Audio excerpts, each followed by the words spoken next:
Hi friends, ರುಚಿಗೆ ಸ್ವಾಗತ. ಇವತ್ತು ಕಡಲೆಕಾಳಿಂದ ಇದು ಕೂಟ್ ಮಾಡ್ತಾಯಿದ್ದೀನಿ. ಒಂಥರ ಚೆನ್ನಾಗಿರುತ್ತೆ.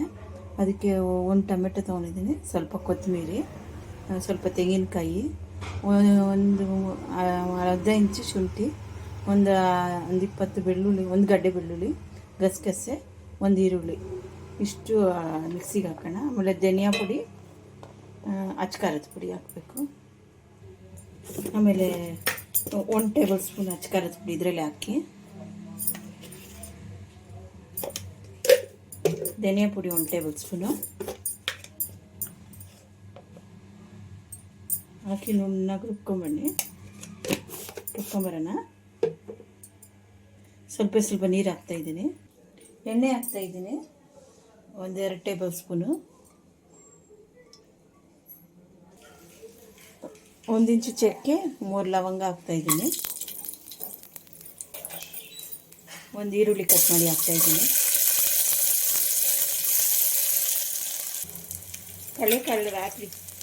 ಕಡಲೆಕಾಳು ರಾತ್ರಿನೇ ನೆನೆಸಿದ್ದೆ, ಹಾಕ್ತಾಯಿದ್ದೀನಿ ಕಡಲೆಕಾಳು.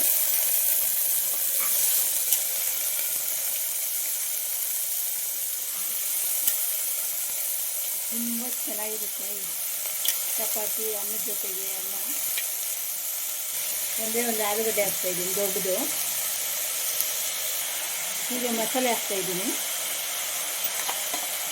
ಉದ್ದಿದೆ ಮಸಾಲೆ. ಇದು ಸ್ವಲ್ಪ ಎಣ್ಣೆಲೆ ಫ್ರೈ ಮಾಡ್ಕೊಂಡ್ಬಿಟ್ಟು ಒಂದೇ ಒಂದು ಟೊಮೊಟೊ ಹಾಕ್ತಾಯಿದ್ದೀನಿ. ಹಾಗೂ ರುಬ್ಬಕ್ಕೆ ಒಂದು ಟೊಮೊಟೊ ಹಾಕಿದೆ, ಈಗ ಇದಕ್ಕೊಂದು ಟೊಮೊಟೊ. ಒಂಥರ ಚೆನ್ನಾಗಿರುತ್ತೆ. ಚೆನ್ನಾಗಿ ಸ್ವಲ್ಪ ಎಣ್ಣೆಲಿ ಫ್ರೈ ಮಾಡ್ಕೊಳ್ಳೋಣ.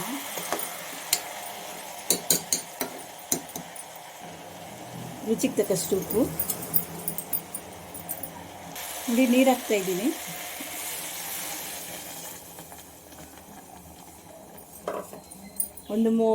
ಕುಕ್ಕರ್ ಮುಚ್ಚಿ ಒಂದು 3 ವಿಸಿಲು, ಇನ್ನೊಂದು ಚೂರು ನೀರು ಹಾಕ್ತೀನಿ. ಕುಕ್ಕರ್ ಮುಚ್ತಾ ಇದ್ದೀನಿ, ಒಂದು 3 ವಿಸಿಲ್ ಬಂದರೆ ಸಾಕು.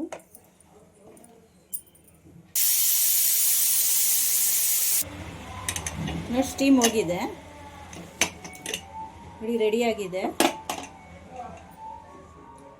ಈ ಕಡಲೆಕಾಳು ಗೊಜ್ಜು ರೆಡಿಯಾಗಿದೆ, ಬೆಂದಿದೆ ನೋಡಿ. ಚೆನ್ನಾಗಿ ಬೆಂದಿದೆ